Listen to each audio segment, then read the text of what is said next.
বিশ্বনবী হাসান আর হোসেনকে এই দোয়াগুলো পড়ে ফু দিতেন। হাসান হোসেনকে তাবিজ পড়ায় নাই কখনো।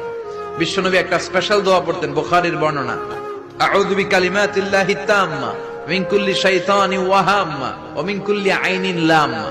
এই যে যারা মোবাইলে রেকর্ড করছেন, রেকর্ড হয়ে গেছে না? আমি যে বললাম বাসা যে মুখস্থ করবা, মায়ের শিখাবা, ছোট্ট বাচ্চারে শিখাবা। এগুলো পড়ে ফু দিলে কোনো জিন পুরি সামনে আসতেই পারবে না। এগুলো নাই মুসলমানের, তাবিজ লাগে। বিশ্বনবী হাসান আর হোসেনকে এই দোয়াগুলো পড়ে ফু দিতেন। হাসান হোসেনকে তাবিজ পড়ায় নাই কখনো। বিশ্বনবী একটা স্পেশাল দোয়া পড়তেন, বুখারীর বর্ণনা, আউযু বিকালিমাতিল্লাহি তাম্মা মিন কুল্লি শাইতানিন ওয়া হাম্মা ওয়া মিন কুল্লি আইনিন লাম্মা। এই যে যারা মোবাইলে রেকর্ড করছেন, রেকর্ড হয়ে গেছে না? আমি যে বললাম বাসা যে মুখস্থ করবা, মায়ের শিখাবা, ছোট্ট বাচ্চারে শিখাবা। এগুলো পড়ে ফু দিলে কোনো জিন পুরি সামনে আসতেই পারবে না। এগুলো নাই মুসলমানের, তাবিজ লাগে।